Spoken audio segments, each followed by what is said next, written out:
Bentornati a tutti. Allora, nuova app che è scontata, sempre app che costa. Oggi parleremo di Vintage Camera app. Quindi in questo caso, andando sempre in questa immagine, ma voi mi raccomando andateci sempre dal link che vi lascerò io in descrizione come al solito, faremo il download dell'app.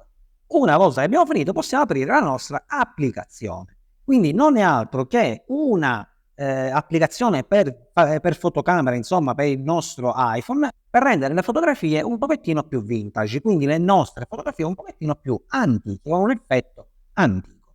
Andiamo su continua, continua, continua, cliccheremo su next, dopo che però abbiamo scelto se siamo dei abituati a fare fotografie, degli amatori, dei professionisti, altro, casuale, insomma possiamo anche scegliere casuale per esempio, quindi ogni tanto facciamo foto, quando dà la notifica di accesso alla fotocamera ovviamente consentiamo l'accesso, perché se no l'app non funzionerà.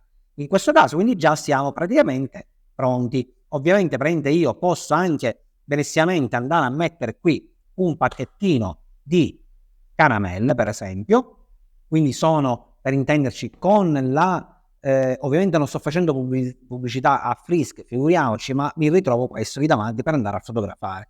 Quindi in questo caso, se scattiamo così la foto così per com'è, ovviamente non cambia nulla. Se invece praticamente io vado su questi puntini, qua già posso andare a cambiare direttamente, senza andare a però andare nelle impostazioni della fotocamera, andare a cambiare questa impostazione, quindi farlo diventare mano a mano con vari effetti, possono farlo diventare più vintage. Potete vedere anche come lo sfondo questo che è nero lo sta facendo diventare viola. Ovviamente vedrete di più la differenza su altri tipi di fondali, insomma di sfondo. Ovviamente qua stiamo fotografando un pacco di caramelle, quindi in questo caso per esempio possiamo mettere questo di qui, scattiamo la nostra bellissima fotografia e lui mi dà poi la possibilità di andare a scegliere il formato, quindi l'originale, lo square, come potete vedere va a stringere, il 3x2, il 5x3, per esempio anche il 16 noni e così via.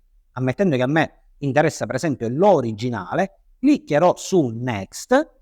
Una volta che lui elabora ovviamente l'immagine che io ho appena scattato, posso aggiungere altri filtri, quindi andando qua su vintage e vado a scegliere altri filtri, così per esempio sembra ancora più antica la fotografia. Se mi sta bene clicco per esempio l'avviso e consento ovviamente l'accesso a tutte le foto in modo che lui con il done mi salverà la fotografia, anche se in inglese non vi preoccupate, sono termini che si utilizzano in continuazione nel mondo delle app e dei computer. Done significa fatto, insomma concluso.